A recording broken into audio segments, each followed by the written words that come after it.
Hi, everybody. Welcome to English Digest. I'm Tom. And I'm Leah. It's our literature unit for the month of January in the year 2022. And today we're going to be talking about a novel called The Alchemist. I've heard of this novel. I have attempted to read it many times. I haven't been able to finish it, though, because I kind of lack patience for sorts of things. But we're going to be summarizing this book in today's lesson. We'll summarize it today, and then next time we'll talk about the author and some other themes and ideas in the book. That's right. And what we're going to do is we're going to be connecting with the universe in The Alchemist. So whenever you hear something like this, it sounds like we're going to get into some pretty heavy topics. We're not just talking about buying a cat or bringing home a stray cat and taking care of it. We're connecting with the universe. It sounds like some very deep thoughts that we're going to get into over the next couple of days. Yeah, maybe it's kind of religious. It's beyond the ordinary lifetimes or lifestyle that we live when we try to find a job and we fall in love and have children and stuff like that. No, this is much deeper, much heavier, and maybe you've had to ask your questions or ask yourself these kinds of questions. Gee, what am I doing here on planet Earth? What is the meaning of life? Is there a God? Is there life after death? Stuff like that. So, yes, maybe this book will help you answer such questions. So let's talk about this particular book. Let's get to it. Let's listen to the first part of our lesson, and then we'll come back to discuss it.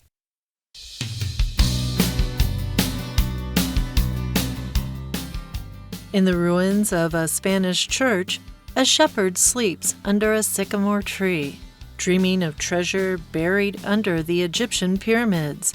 Certain that the vision he's seen is his personal legend, he sets off to fulfill it. At his first stop in Tangier, Morocco, Santiago is robbed.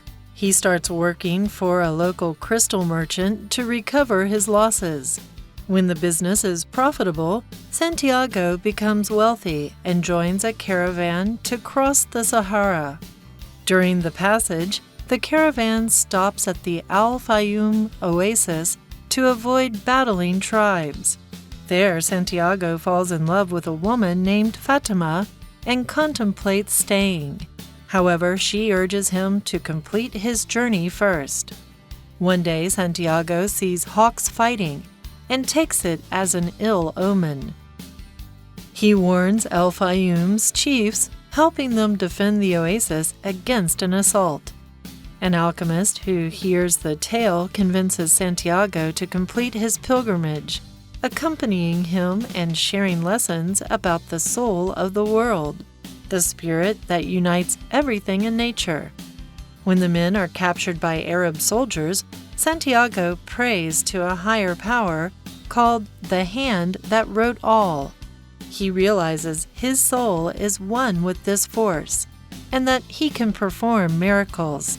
Santiago transforms into wind and escapes, finally reaching the pyramids. Yet 2 men beat and question him there, only leaving once they see that Santiago can't find his treasure. Laughing at the shepherd's quest, one of the men confesses his similarly absurd dream of riches buried under a sycamore tree in an abandoned Spanish church. Realizing his true destination, Santiago returns home and finds gold and jewels buried under the sycamore tree. His mission completed, he decides to reunite with Fatima in El-Fayoum.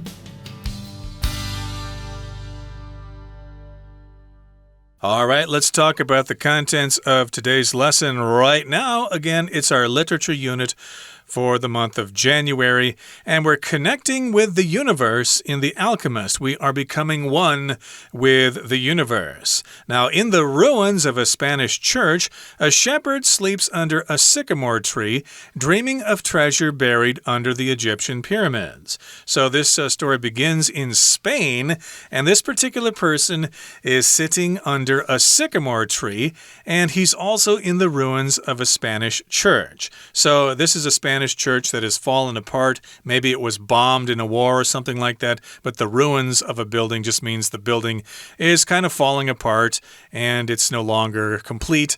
And so this person is under a sycamore tree. It also tells us that this person is a shepherd, somebody who takes care of sheep. And so I guess this person is taking a nap or sleeping there under the sycamore tree, and he's dreaming of treasure buried under the Egyptian pyramids. A sycamore tree, of course, is a kind of tree in that part of the world. And gee, how would you describe a sycamore tree? I guess its leaves change color in the fall, right? I would imagine it does. It's probably not like a pine tree. I just want to say that we are finding out about this character in The Alchemist. And if anybody wants to know what alchemy is, well, it's when you're trying to anyway, turn metals into gold, or you're trying to find ways to cure people's illnesses or find ways to prolong their life. So an alchemist would be a person who practices alchemy. And I also wanted to point out that we once again have a really fun sentence with a lot of alliteration. Alliteration is when you have a consonant that shows up a lot. And sometimes it's a fun thing to use to draw in the reader. So you see here in the ruins, it's going to be a lot of S's, of a Spanish church, a shepherd sleeps under a sycamore tree, dreaming of treasure buried under the Egyptian pyramids. So we get all these S's in there, and it even ends with an S to kind of keep us entertained. It goes on to say, certain that the vision he's seen is his personal legend, he sets off to fulfill it. Okay, so this person has dreamed of buried treasure, and sometimes our dreams seem more real than just a dream, so we kind of think, hey, that must mean something. It's probably significant, and so I better kind of fulfill this dream. So yes, indeed, it becomes his personal legend. I would interpret this as meaning his personal destiny or his personal quest. And so he sets off to fulfill it. So if you have some kind of duty or some kind of obligation, you need to fulfill that duty or fulfill that obligation. You need to do what you're supposed to do. So I guess he feels he needs to go to Egypt and he needs to dig under those pyramids to find that treasure. Right, he needs to complete that job. At his first stop in Tangier, Morocco, Santiago is robbed. So Tangier is a city in the northwest of Morocco, which interestingly is also in the northwest of Africa, and it's pretty much on the coast. So I guess he goes from Spain and he's going down into Africa, and he stops at Tangier, and there he's robbed. So someone robs him. He starts working for a local crystal merchant to recover his losses.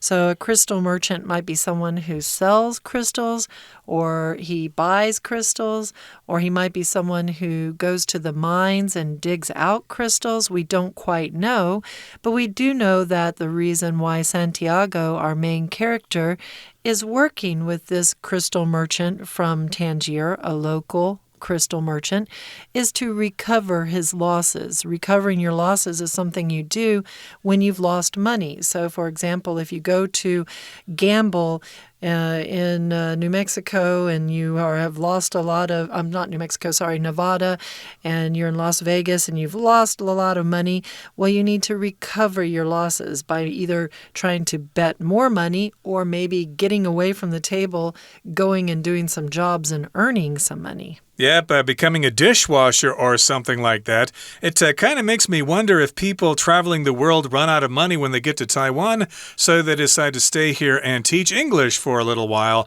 and then save some more money and then continue their travels. It might happen, who knows, but that's kind of what happens to the shepherd here.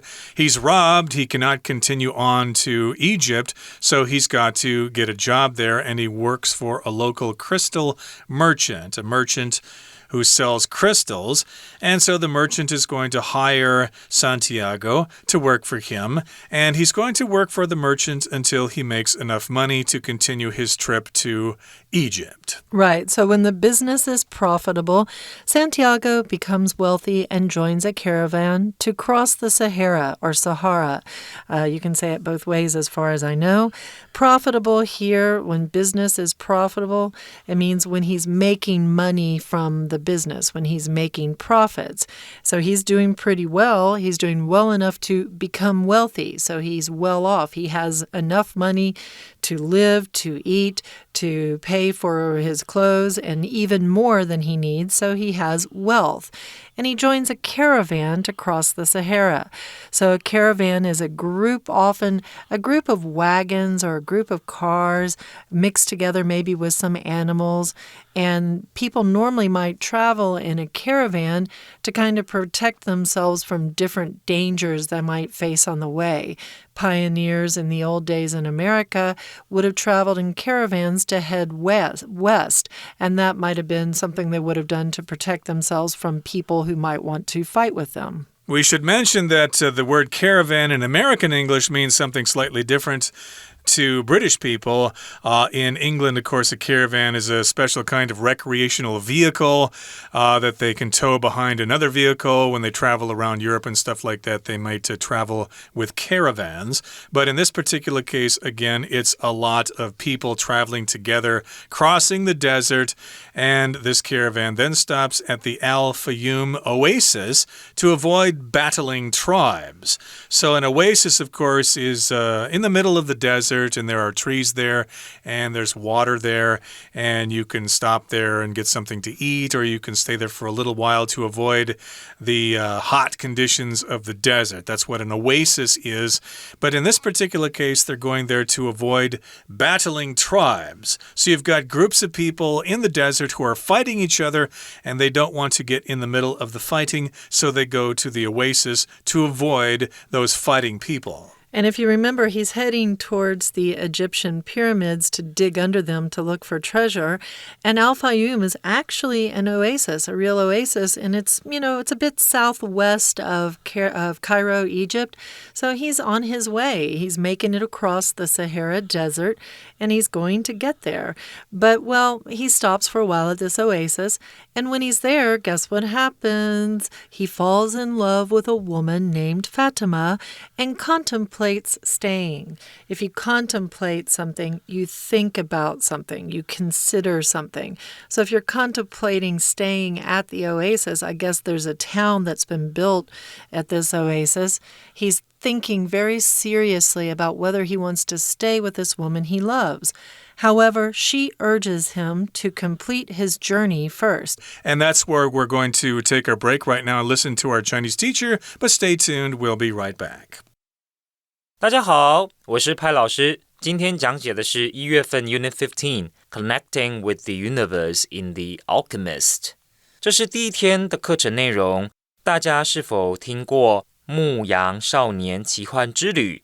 那么大家有没有听过一句话 When you want something, all the universe conspires in helping you to achieve it。中文呢，就是当你真心渴望某种东西时，整个宇宙都会联合起来帮助你。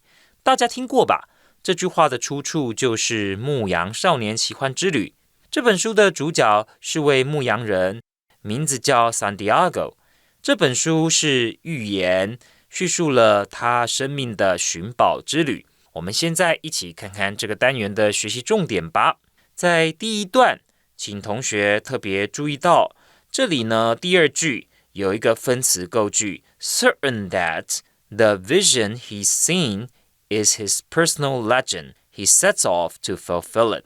好，这里 certain 主词跟后面是一样的，都是 he， 就是这位牧羊少年。那他很确认、很确定，就是他所见到的，就是他的个人传奇。在第二段，请同学看到第二个句子 He starts working for a local crystal 这个句子，请同学注意后面的 recover his losses。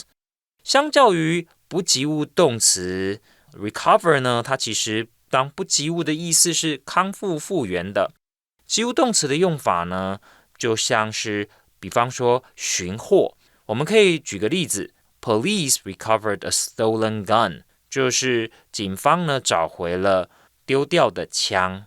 那再来这个 recover 也有弥补损失的概念，比方说 It's hard to recover lost time，要弥补失去的时间并不容易。接着，请同学看到第5个句子 There, Santiago falls in love with a woman named Fatima and contemplates staying.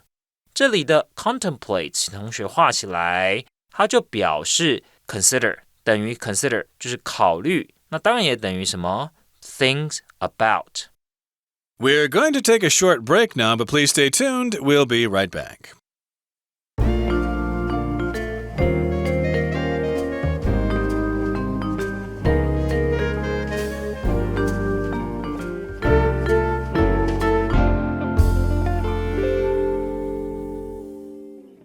All right. Thank you for all that information. We're back now, and we're going to continue on with our article. We see here, one day Santiago sees hawks fighting and takes it as an ill omen. So hawks are birds. They're predators. They like to hunt other animals.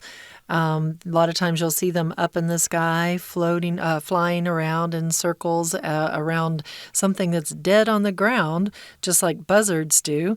He sees them fighting and he says, this is not good. It's an ill omen. It is a bad omen, a bad thing that is warning me about something in the future. So ill here means bad. Omen is really something that is a warning of something that might happen in the future. Right, and of course lots of cultures all over the world have omens about things. If you see something happen, it means something else is going to happen, etc. This is a bad omen. An omen is almost always bad, but ill here can mean sick, like John is not in the office today. He's ill today. He's sick today. And in this case, though, ill means bad. And he warns Al-Fayoum's chiefs, helping them defend the oasis against an assault. So he says, yes, hey guys, I saw these two hawks fighting, so something's bad. Something bad's going to happen. So I will help you defend the oasis because there's going to be an assault. An assault means somebody's going to attack them.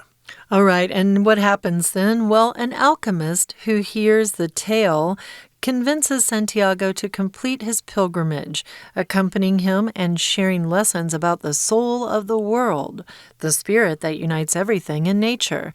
So we kind of have this mystic man, or this man who's into science in a very kind of mysterious and magical way. That's kind of what alchemy is a lot about. And he is going on this trip with Santiago. He actually convinces Santiago to complete his trip, and convincing him here means to really talk him into it. If you want to convince somebody to do something, you tell them, oh, you really need to do this thing. It's going to give you all the best results. You're going to get everything you ever wanted, and tries to talk him into it. So he convinces him to do it. And what does he convince him to do? To complete his pilgrimage. A lot of times when we hear about a pilgrimage, it's a trip to a sacred place, or maybe a trip to, go visit historical monuments somewhere. And he's taking this trip. Santiago wants to take the trip. The alchemist is going with him. So he's accompanying him. I love that word. It's such a long word, accompanying him. And that just means to go with him. Right, to accompany, and accompanying is hard to pronounce even for me, and that reminds me of when I was in high school. We took part in music competitions. I played the tuba, so the music sheet said, this is a part for tuba with piano accompaniment. And that word was really difficult to say, but basically it means a tuba is playing together with the piano. And so here, of course, he is going with another person, and he's sharing lessons about the soul of the world. Who is that? Well, that's the spirit that unites everything in nature. So all you need to do is get in touch with the soul of the world, and you'll be okay. Now here in the next paragraph it says, when the men are captured by Arab soldiers, Santiago prays to a higher power called the hand that wrote all. So we've got Arab soldiers here. They're bad guys here. And they capture these two guys. And then Santiago realizes he's in trouble, so he prays to a higher power, not to God or not to Jesus or Muhammad or whoever or Allah. Instead, it's a power called the hand that wrote all. I'd never heard of that God before. I don't know that it is an actual God, but it might be something that is is coming out from the conversations he's had with the alchemist, right? Again, the title of the book is The Alchemist. So this fellow has given him a lot of interesting ways to think about the universe, and maybe even given him the information about the hand that wrote all. Definitely has given him information about the soul of the world, the things that unite everything in the world. And it sounds like all this information that the alchemist has shared with him has kind of gotten into Santiago's brain. He realizes his soul is one with this force, the force of the hand that wrote all, the power of the one that wrote all, and that he can perform miracles. So this sounds really quite fascinating. Suddenly he realizes if you go, Om, and you kind of meditate, then suddenly you can do amazing things. What kind of amazing things can you do? You can perform miracles. So you can do miraculous things. You can do things that really kind of defy logic, right? It's not something that you would think people would do every day. What is a miracle? How would you describe that, Tom? Something that God can do. So you can walk on water, you can change water into wine and stuff like that. Usually it's an act of God. And of course, sometimes we see people performing miracles as well. Then they become saints or whatever in the Catholic Church or whatever religion. And in this particular case, he realizes that he is at one with this powerful force and that he has these special powers. Now, Santiago transforms into wind and escapes. It sounds like he really did perform a miracle. And he was ready to start digging, but, well, these two guys came and beat him and questioned him. So I guess the alchemist is no longer with him because it seems like he's getting beaten up by himself. But two men are beating him, so they're beating him up. And they're asking him questions, or they're saying, what are you doing here? Why do you want to be here digging stuff? But they leave him alone after a while because they see that Santiago can't find his treasure. So they no longer think that Santiago is very interesting or very worth their time. And they leave him, and they leave him alone. And before they do that, however, they're laughing at him. So again, remember, Santiago is a shepherd. He's someone who tends to sheep and gathers them together and gets them to move from one place to another. And these guys that were beating on him are laughing at Santiago the shepherd. They're laughing at his quest, the thing that he has gone out of his way to do. His end goal is his quest. It's what he really wants to accomplish. Yep, this is my quest to follow that star, no matter how hopeless, no matter how far. And indeed, they laugh at his quest. They think it's silly. One of the men confesses his similarly absurd dream of riches buried under a sycamore tree in an abandoned Spanish church. If something's absurd, it's ridiculous, so they think it's really silly. No one would believe it. And yes, he says that, well, actually, I dreamed of treasure buried under a sycamore tree in an abandoned Spanish church, and that could be the ruins of a Spanish church. If something's abandoned, people have left, and the building is left there to kind of fall apart. That's right. And, Santiago's like, hey, that jerk who is beating me up, he said something really interesting. He realizes now, Santiago does, his true destination. He realizes where he wants to go. Your destination is a place you want to end up at. So it's like, for example, if you're going through Google Maps or something, or some map app, and you say where you want to start and where you're going to, your start is your origin, and your to that you're going to is your destination. It's the point you want to end up on the map. Santiago wants to end up back at home because, that bully that was beating him up was talking about his hometown where he was sitting under that sycamore tree. And guess what? He finds gold and jewels buried under that sycamore tree. Right, so he goes back to Spain. He fills up on sangria wine and gazpacho before he heads back to North Africa there. So his mission completed. He decides to reunite with Fatima in Al-Fayoum. Okay, so to reunite, of course, means to get back together with somebody after you have separated from them. So he gets back together with her, and they live happily ever after. Okay, that brings us to the end of our explanation for today. It's time now to listen to our Chinese teacher. 第三段，请同学看到第一个句子哦。One day, Santiago sees hawks fighting and takes it as an ill omen. 请同学注意，这个 it 指的当然是前面的 hawks fighting。那后面这个 omen 是什么意思？其实就是 a sign， 征兆的意思。他把这个当作不好的征兆。再来第二个句子，请同学画起来。从哪里开始画起呢？从 defend 一直到后面的 assault。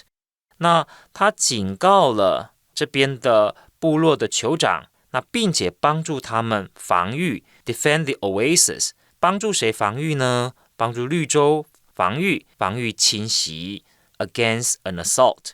再来，请同学看到第四段。第四段在第二句这里有一个重要的文法。之前呢，也在我们常常在综合测验里面看到这个题目。第二句 ，He realizes his soul is one with this force, and that he can perform miracles。请同学把 and 后面这个 that 圈起来。我们知道 that 一般呢，当做 that 所引导的子句，当做主词的时候，那个 that 是绝对不能省略的。可是 that 所引导的名词子句，如果放在受词的位置，理应是可以省略的。可是因为它在这个 and 后面，同样是他所了解的另外一件事，这时候即使 that 所引导的名词子句是当受词，这个 that 也不能省略。再来，请同学看到第三句 Santiago 变成风。那动词我们用 transforms into 变成了风。再来，我们请同学呢看到第五段的第二个句子。我们其实很常看到分词构句，同学通常会觉得只要是分词构句，那个主词就一定会被省略。老师要提醒大家，这并不是必然的。如果呢前后它的主词指的是同一个，指称的是同一个的时候，我们可以省略。当它指称的是不一样的时候，我们是不能省略的。以第五段的第二句来说，就是一个很好的例子。His mission completed。请注意，这里的主词呢，其实应该是 his mission。好，所以 his mission is completed， 这是原本的句子。那跟后面的这个主要子句 he decides to。由于呢，他们两者之间并没有连接词，所以我们要做分词构句。可是，如同老师刚刚说的，他们所主词所指称的并不是同一个对象，一个是 his mission， 一个是 he， 是不一样的。所以我们必须要保留 his mission， 所以才会有 his mission completed。以上就是我们针对课文第一天内容的中文讲解，谢谢大家。Okay, everybody, that brings us to the end of our lesson for today, but we're going to continue talking about the Alchemist in our next program, so make sure you join us all again then. From all of us here at English Digest, I'm Tom. And I'm Leah. Goodbye.